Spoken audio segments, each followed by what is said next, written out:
the remote wilds of southeast Alaska, where glaciers sleep, eagles stand guard, and the rain knows all your secrets, two humans are about to do something extraordinary.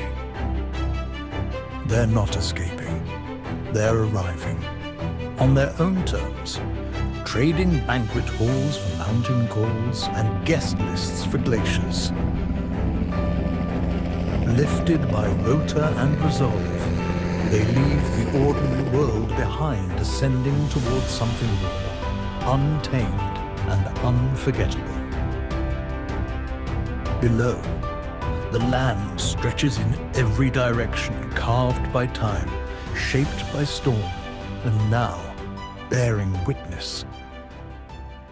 And there, beneath an open sky and the hush of ancient ice, they begin. No aisle, no altar, just the earth itself, holding space. I can hardly believe we're here. Standing on the glacier with the love of my life feels like a dream come true. These are not quiet vows.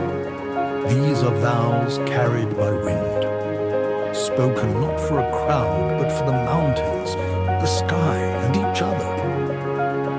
In this moment, they are part of something bigger, something wilder, a love so fierce and fearless, it will echo in every story they tell from here on out. And yes, this will be the best elopement story at any dinner party, ever. The great state of Alaska has given me the honor, the power, and the privilege to say that you are not my husband. Well, you better see the deal with it.